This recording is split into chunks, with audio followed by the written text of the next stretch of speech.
먼저 서울시에 나가 있는 취재기자 연결해서 밤사이 확진자 집계 상황 그리고 주요 대응책들 꼼꼼하게 짚어보죠. 서유선 기자.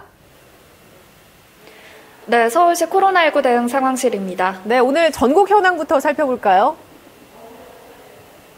네, 수요일인 오늘 주 중반으로 접어들면서 역시나 확진자 또한 증가세를 보이고 있습니다. 오늘 0시까지 집계된 확진자는 모두 731명으로 97일 만에 최다치입니다. 오늘 확진자는 17명을 제외하고는 모두 국내 발생입니다. 지역별로는 수도권에서 509명이 확인돼서 전체 국내 발생의 71.3%가 나왔고 비수도권은 205명으로 역시 세 자릿수를 기록했습니다. 방역당국은 조금 전 중앙재난안전대책본부 회의에서 감염 재생산 지수가 1.12를 넘었고 감염 경로를 조사 중인 환자 비율이 30%에 육박하는 등 모든 지표가 상황의 심각성을 말해주고 있다면서 4차 유행과 안정세의 갈림길에 서 있다고 분석했습니다. 지역별 현황 조금 더 자세히 들어가 보겠습니다. 주요 집단 감염 사례 어떤 게 있습니까? 네, 우선 오늘도 전국 모든 시도에서 확진자가 확인이 됐습니다. 주요 집단 감염 정리해 보면 서울에서는 서초구 음악교습소와 도봉구 한방병원에서 각각 12명이 확진됐습니다. 또 대전 건양대학병원에서는 조리원들을 중심으로 집단 감염이 발생해서 현재 직원과 환자, 보호자 등 2천여 명을 대상으로 검사가 진행 중입니다. 비수도권 주요 사례 중에 하나인 부산 유흥주점 관련 확진자는 이제 418명까지 늘었습니다.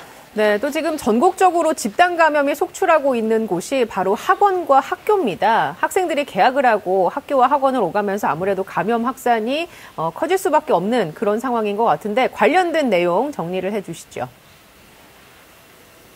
네, 앞서 말씀드린 서울음악교습소를 비롯해서 지금 대전과 전주 등에서도 학교와 학원을 매개로 한 집단 감염이 확인됐습니다. 지금까지 대전에서 고등학교 3곳과 학원 3곳을 중심으로 한 확진자가 무려 97명, 전북 전주의 경우에는 방과 후 강사를 통해서 초등학교 4곳과 학원 1곳에서 모두 31명의 확진자가 확인됐습니다.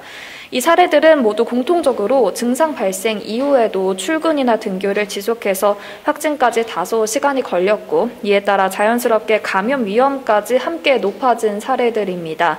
방역당국은 학교나 학원의 집단 감염이 가족 등 N차 감염으로 이어지고 있는 만큼 학생과 교직원들에게 경각심을 가져달라고 당부했습니다.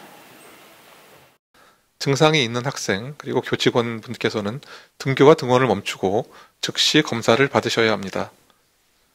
학교에서는 학내 기본 방역수칙 준수에 대한 지도를 더욱 철저히 하여 주십시오. 네, 서울에서는 실내 체육시설에서도 집단 감염이 나왔어요. 네, 그렇습니다. 오늘 서울의 확진자가 0시 기준으로 247명으로 3일 만에 다시 200명대 진입입니다. 산발적인 집단 감염이 계속되고 있는 가운데 어제도 전해드렸지만 지금 서울은 실내 체육시설 곳곳에서 집단 감염이 확인되고 있습니다. 어제 저녁 6시까지 집계를 보면 광진구 체육시설 관련 확진자가 누적 31명, 서초구 체육시설의 경우에는 모두 84명까지 늘어난 상황입니다. 서울시는 실내 체육시설 이용자는 반드시 마스크를 착용하고 또 개인 물품을 사용하는 것은 물론 신체 접촉이 많거나 비말 발생이 많은 격렬한 운동은 가급적 자제해달라고 당부했습니다. 지금까지 서울시 코로나19 대응 상황실에서 TBS 서유선입니다. 네, 서유선 기자 수고하셨습니다.